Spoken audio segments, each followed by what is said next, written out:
Dr. Khan, do you have a moment? I'm calling about Mrs. Jenkins in Ward C.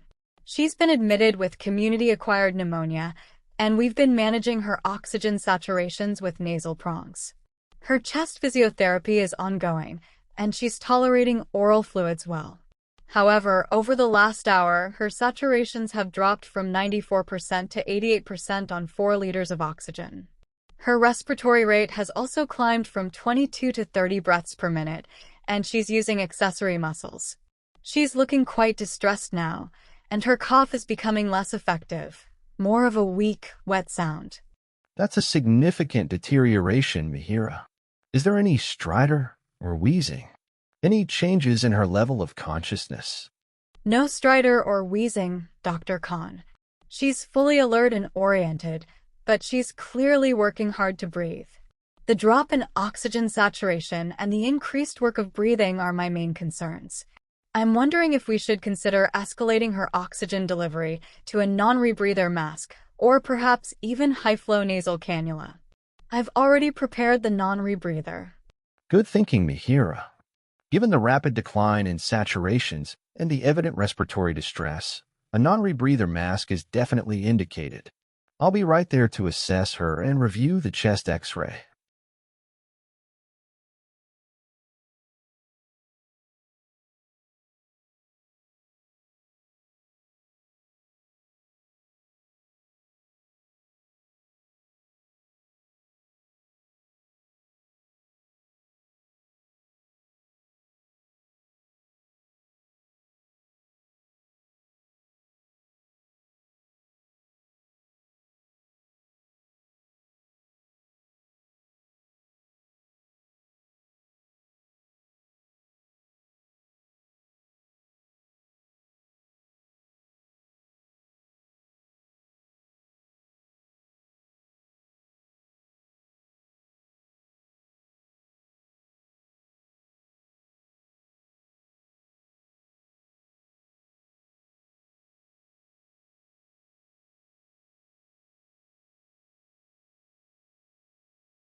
I understand that hearing a potential diagnosis like diabetes can feel quite daunting, Mihira, but I want to share my clinical thoughts with you openly and compassionately. When I look at your recent symptoms, such as the persistent lethargy and the blurred vision you have been experiencing, they often point toward fluctuations in blood sugar levels. While your history of being overweight and having a less active lifestyle are known risk factors, it is the more recent, unexplained weight loss that particularly signals that your body may not be processing glucose as it should. To get a clearer picture and move toward helping you feel like yourself again, I recommend we perform a simple on-the-spot finger prick test right now. This is a very quick procedure where we take a tiny drop of blood to measure your glucose levels instantly. It provides us with immediate data, which is the first vital step in understanding what is happening inside your body. By identifying this early, we can work together on a management plan that ensures you remain healthy and vibrant for years to come.